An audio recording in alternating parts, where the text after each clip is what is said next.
Excellency Mrs. Malika Issoufou, First Lady of Niger, Excellencies, First Ladies, dear sisters of Burkina Faso, Chad, the Gambia and Sierra Leone, I would like to start by thanking all of the organizations involved in the preparation and implementation of this excellent initiative and to express my pride in being involved.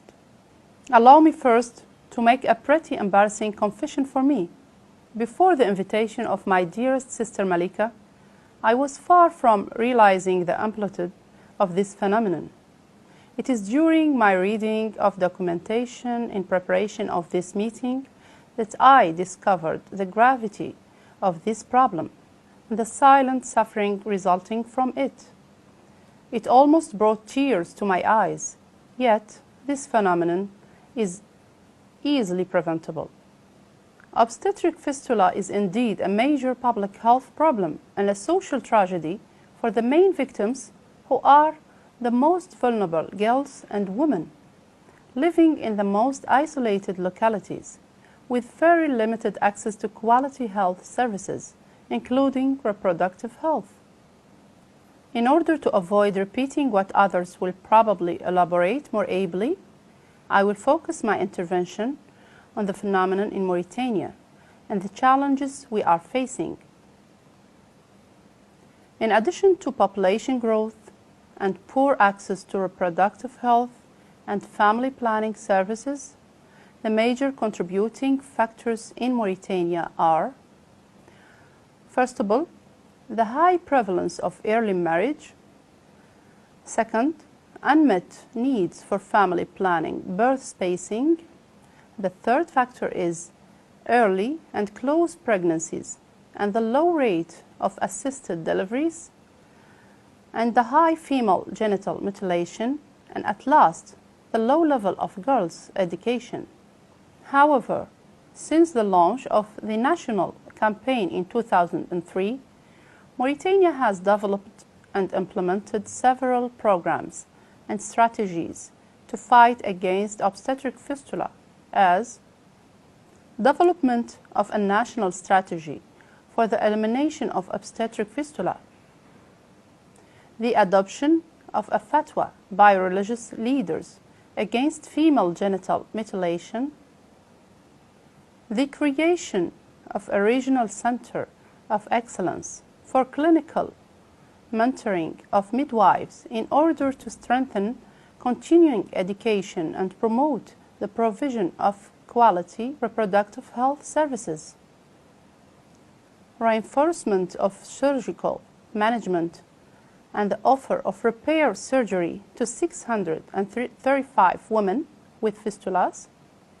the integration of obstetric fistula and indigent diseases with access to free care, including the socio-economic reintegration of women treated and cured of obstetric fistula. Despite these progresses, it should be noted that obstetric fistula remains a challenge in Mauritania. Each year, an additional number of 150 to 300 women increase the number of obstetric fistula careers, with a cumulative gap of 2,700 to 5,400 cases, and every week 16 women die in childbirth given birth, 582 maternal deaths per 100,000 live births. The results obtained to date remain modest compared to the new additional cases. The urgency to eliminate obstetric fistula is well established. That's why we all must be committed alongside our government and the United Nations Population Fund and other partners for the implementation of national strategy for the elimination of obstetric fistula. We should be devoted to support all initiatives that participate in the elimination of obstetric fistula, namely, number 1, the fight against early marriage. Number 2, routine care at all levels of the health pyramid. Number 3, girls' access to education. Number 4, women's access to birthing services assisted by skilled personnel. Number 5, to facilitate women's access to family planning and birth spacing. And number 6, to end violence against women and girls.